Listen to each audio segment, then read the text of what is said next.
บางทีที่เขามาสั่งลงมา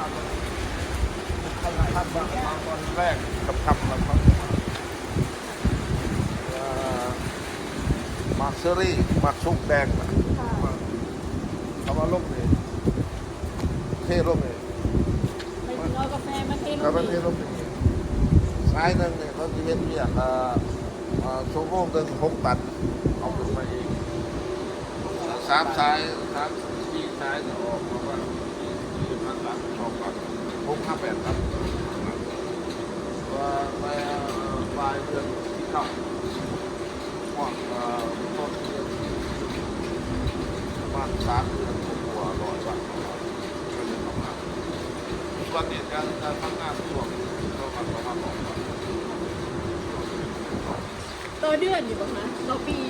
ก็ปี ต่อปีนี่คือตรงนี้จะทำ ถ้าเด็กจะทำงานในตอนนั้นมีกาแฟเลย ประมาณ ประมาณ100 วัน ค่ะ แม่จะเอาว่า อันวันนี้หยุด ก็ เหร จะ อค ไป รับ ไม่ วันนี้พักใช่ไหมครับ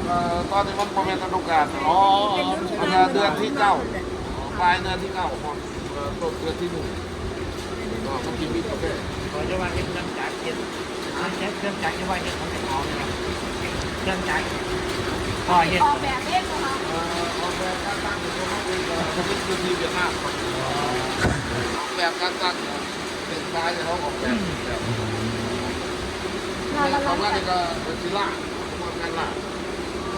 เอาไว้ล่าเป็นล่า แกงร้าน เนี่ยสแกนล่ามากล่าของมัน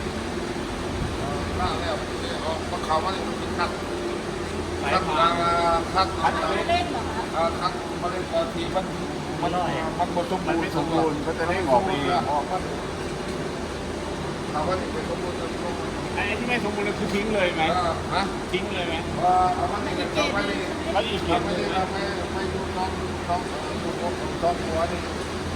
ประเภทที่สมบูรณ์มันก็เอาไม่อะไรลงมา วันนั้นมาพอดี แล้วเขาบริการ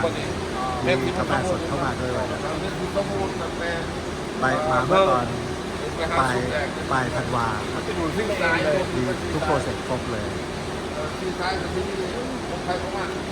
ซ้ายนี่เป็นรถวันที่นึงเป็นจะแยกออกประมาณบางแดงคุณจะเอาไปลงไปบางดินเพิ่มจะเป็นกัดขึ้นมากเขาว่าต้องลงมาก่อนลงมาเลยกัดเขาไปอีกต้องมาเคิร์มเลยเขาก็ไปเป็นเขาจะเรียกว่าเกรด2แบบ อ๋อเป็นเก ลู ล็ ก ด เคิร์มแต่ว่าดีอยู่แต่ว่ามันยังไม่พอเพื่อเพลงเป็นยังกาแฟแล้วอีกรสชาติเพราะเพื่อเพลงคือว่ามาซุปแดงเนี่ยมันจะออกดีว่าไปแล้วเขาจะไม่มาอยู่เขามีอ่างมาอยู่ขังบนอ่างมาอยู่ขังบนเย็ดอ่างที่มาเพื่อเพลงมาที่เพื่อเพลงคือว่าเดินมาแล้วก็เขาจะเอาไปมาอ่างจนมันเดินพบเดินก็จะเอาเนี่ยมันจะพูดมาเกตร้อนก็ไม่เอาไปเป็นเกตร้อนเพราะว่าจะในลูกค้าเป็นสิ่งของเริ่มเรียนรู้อย่างเครื่องพื้นมันควรจะมีแบบเขาจะเอามาพื้นมาลงจะเขาไปกันมาคู่กันยังไปกันแล้วผมก็ไม่ควรให้เขากันบางทีพอเกตคนอื่นออกหลังจากบ้านแล้วทั้ง4 ชั่วโมง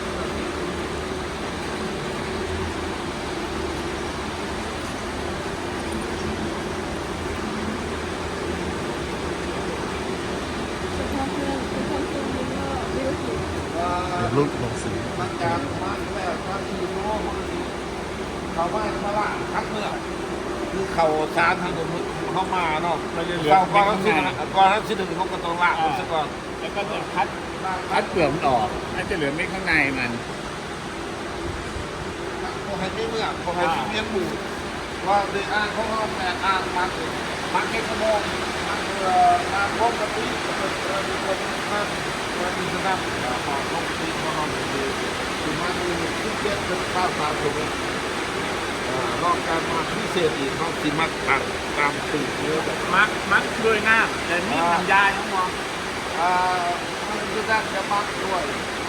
น้ำน้อยเลยน้ำติ๊กมากก็เล่าคือตัวร้ายคือเป็นน้ำหวานของเราเขามักน้ำหวานของเราเวลามาซุปเจนเอของเรามันมีกระปึ๊บกระเปลือกออกแต่ว่ามันยังมีเนื้อเขาเขาอยากกินอะไรตัวนี้ตัวเขาบีบปึ๊บมันจะหวานเรื่องที่เขาจะออกตรงนั้นก็ที่มามักกันเปิดเมื่อเขาออกแล้วมันน้ำหวานมันจะซึมเขาได้มันเป็นเผ็ดกาแฟ กาแฟมันได้รสชาติ มันเป็นรสชาติตัวร้ายก็ต้องเผ็ดเขาก็ตีล่าไปเรื่อยๆกันแหละเขาบอกมีความสำคัญของมันเขาจะน้ำในไทยมีแต่มณฑล10%ของมันน้ำตาเขาไปมักเล็กๆมาหลังจากว่างแล้วมันจะไล่ลงมาเลยทันทีเขาต้องระวังทางนึงก็คือไปเลยตอนนี้ก็มีเกาหยาดไอ้น้ำพอดไอ้ข้าวพอดอยู่กาแฟกับสปอยไล่ดูมาไล่เขาว่าหอดดีแต่มันก็สีแหนน้อยนึงก็จะเขาว่าเนี่ยเขาว่าเลยว่าก็คือเป็นตัวนั้นโรคเตาอบโรคเตาอบเนี่ยคัดเอาบ้านนี่ไปเรื่อยเลยใช้เวลาประมาณ54 ชั่วโมงกับแข่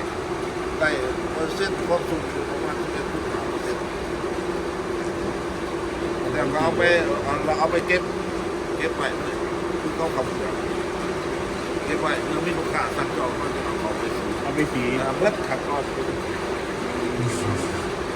พอเขาอบเลยไอ้ความงอแต่ว่า